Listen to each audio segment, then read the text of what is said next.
मानसी ने गिराई शगुन की थाली। आर्या हुआ मानसी पर गुस्सा। दरअसल आर्या अनु कहता है कि मैंने ससुर जी को तो मना लिया, पर मैंने तुमसे पूछा ही नहीं कि क्या तुम मेरी बनोगी। अनु हाँ कहने वाली होती है तो आर्या कहता है, मैं चाहता हूँ कि जब तुम मुझे हाँ कहो तो तुम्हारी जिंदगी का वो सबसे हसीन पल हो। मैं तुम्हें एक सरप्राइज देना चाहता हूँ। अनु पूछती है, कैसा सरप्राइज? आर्या कहता है, कल ऑफिस आ जाना, पता चल जाएगा। अनु अब सरप्राइज के बारे में सोच सोच कर खुश होती है। सोचती है, आर्या सर मेरी जिंदगी की सबसे बड़ी खुशी है।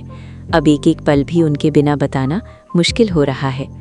अगले दिन अनु ऑफिस के लिए तैयार होती है और तनु के मुकाबले आज अनु सुंदर सा सूट पहनकर बिंदी विंदी लगाकर तैयार होती है और आईने में अपने आप को देखकर खुश होती है। उधर आर्या भी ऑफिस जाने के लिए तैयार होता है। सोचता है, मुझे पता है अनु, तुम मेरे सरप्राइज के लिए बेसब्री से इंतजार कर रही हो।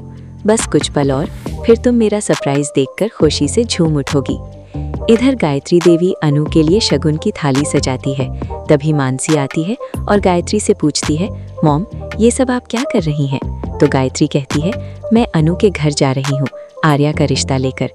ये सुनते ही मानसी भड़क जाती है। कहती है, चांदनी चौक एक चीप से झोपड़पट्टी में रहने वाली लड़की, आप उसे वरदान खानदान की बहू बनाना चाहती हैं? लोग क्या कहेंगे? अपनी इज्जत का तो ख्याल करो।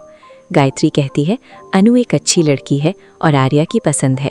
अब मुझे परेशान मत करो, मुझे मेरी होने वाली बहू के यहाँ जाना है।